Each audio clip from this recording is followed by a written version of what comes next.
Most of my work is focused on education for a very, very simple reason, that it seems to me that that is the only driver, it's the only lever and driver that we have to bring about real change.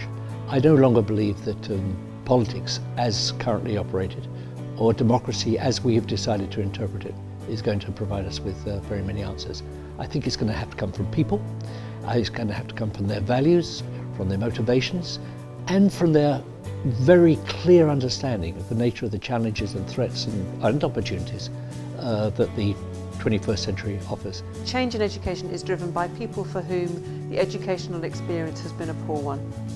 And the most inspirational people I meet are people who are dissatisfied with what they believe young people have access to. We need to rethink how we educate people. We need to rethink how we present content to people. And we need to rethink how we can really encourage people to be creative like they never have before. There are a number of trends, but perhaps the most poignant is the issue of learning. And I'm careful to use the word learning instead of education. I believe that formal education is absolutely critical, but for our society to respond to the ever increasing speed of change, the complexity of the things that we deal with, what we need are people who know how to learn, because then they have the flexibility and the agility to deal with the situations as they come up. Well, there's a quote I use quite a lot when I'm lecturing, talking, is a quote of Albert Einstein's. I wish it had been mine, when he says that if you judge a fish by its ability to climb a tree, it will spend its entire life thinking it's stupid. And I'm afraid that our education system has used the tree as a criteria, and an awful lot of fish have ended up, rather like myself, leaving school thinking they're stupid.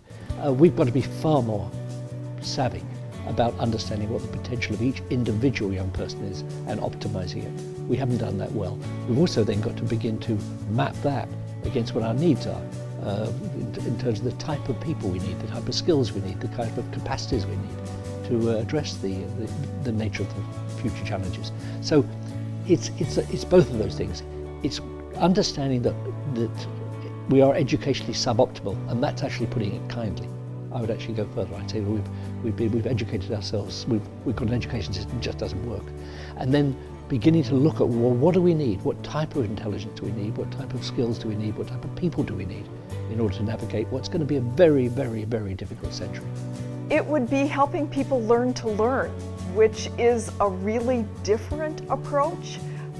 So how do we do that? How do we help people understand their processes for learning so that when they are addressed with a new situation, they know how to resolve it or how to find out the information they need?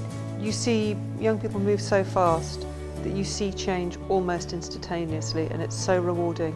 So utterly, it's an amazing privilege to be anywhere near when you see someone shift their aspiration, even if it's only a few degrees, or feel better about themselves, or stand up and speak, or look you in the eye, or all of those things that show that their sense of self-worth is growing and that their understanding that they can contribute is changing. If we continue down the road we appear to have chosen, we'll inevitably end up at the destination to which we're heading. I happen to think that destination moment is a pretty grim one. So I suggest that we start rethinking the road we're heading down. Learning has to be lifelong, and that doesn't mean that it's a formal training or a formal degree program. It is integrated into our life every day.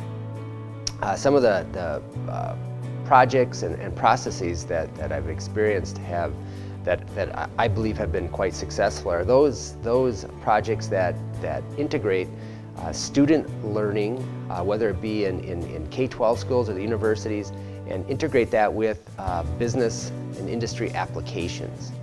And it's really great from the student perspective in that they're seeing how they can make a difference in the world. They see how they can take the knowledge that they've gained in school and really extend that by searching for an application that can be adopted in business and industry.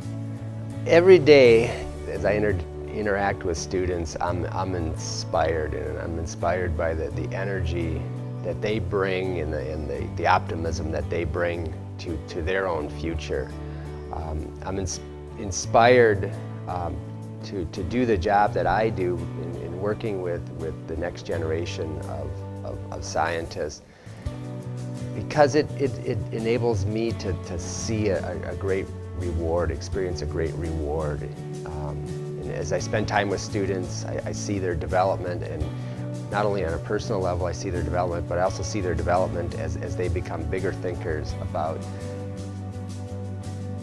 finding their own way to change the world and impact the world in a positive way.